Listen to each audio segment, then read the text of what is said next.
अध्याय की व्यष्टि एक परिचय का जो आज हम ऑब्जेक्टिव देखेंगे, जिसमें 15 ऑब्जेक्टिव देखेंगे। इसमें से कम आपको 3 याद रखने हैं। चलिए कवर करते हैं। सबसे पहला है उत्पादन संभावना वक्र किस ओर ढाल होता है। किस ओर ढाल होता है तो वो नीचे से दाएं की ओर होता है, नीचे से दाएं की ओर।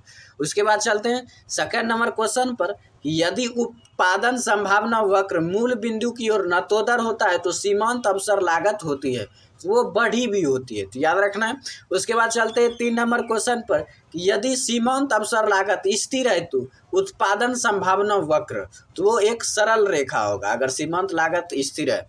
उसके बाद चलते हैं उत्पादन के कितने साधन हैं, तो उत्पादन के जो है कुल 4 साधन है। उसके बाद चलते हैं 5वें नंबर क्वेश्चन पर कि संसाधनों की किफायत से क्या अभिप्राय है, तो वो है साधनों का बुद्धिमत्तापूर्ण उपयोग।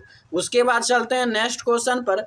दुर्लभता से क्या अभिप्राय है, तो दुर्लभता से अभिप्राय ये है कि मांग की अपेक्षा संसाधन में कमी, मांग की अपेक्षा संसाधन में कमी।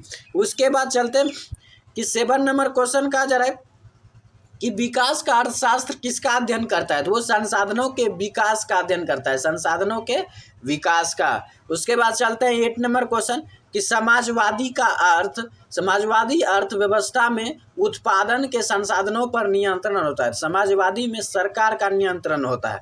उसके बाद चलते हैं कि नंबर क्वेश्चन, निम्न में से किस पर आर्थिक समस्याओं का ढांचा खड़ा है, तो निम्न में से सीमित संसाधन और असीमित आवश्यकता, ये दोनों चीज़ों पर आर्थिक समस्या का ढांचा खड़ा है। उसके बाद 10वां नंबर क्वेश्चन पर चलते हैं कि आर्थिक क्रियाओं के निम्न में से कौन से प्रकार हैं, तो उपभोग और उत्पादन दोनों है आर्थिक क्रिया, तो इसलिए दोनों हो जाएगा, ए एंड बी दोनों।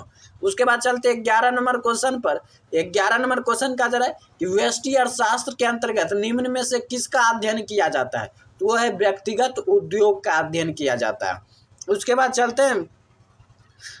चलते हैं कि 12th नंबर क्वेश्चन पर। 12th नंबर क्वेश्चन है उत्पादन के निम्न में से कौन से साधन है, तो भूमि, उद्यम, पूंजी, ये तीनों उत्पादन के साधन, इसलिए हो जाएगा उपरोक्त सभी। उसके बाद 13 नंबर क्वेश्चन कहा जा रहा है। 13 नंबर क्वेश्चन है अर्थव्यवस्था की केंद्रीय समस्या कौन सी है, तो संसाधनों का आवंटन, संसाधन का कुशलतम प्रयोग, आर्थिक विकास, सभी जो अर्थव्यवस्था की समस्या है, इसलिए सभी हो जाएगा। उसके बाद चलते हैं 14 नंबर क्वेश्चन पर। तो 14 नंबर क्वेश्चन कहा जा रहा है कि निम्न में से कौन सा कथन सही है। अर्थशास्त्र एक सामाजिक विज्ञान है, अर्थशास्त्र का सरोकार दुर्लभता की अवस्था में व्यक्तिगत और सामाजिक चयन से है, तो ये जो यहाँ पर आपको दोनों ऑप्शन है सही होंगे, ए एंड बी दोनों। उसके बाद चलते हैं 15 number question and last question कि किसी भी अर्थव्यवस्था में कितनी समस्याओं का सामना करना पड़ता है, तो वो है 3, क्योंकि अर्थव्यवस्था की केंद्रीय समस्या 3 भागों में बांटा गया, इसलिए 3 हो जाएगा।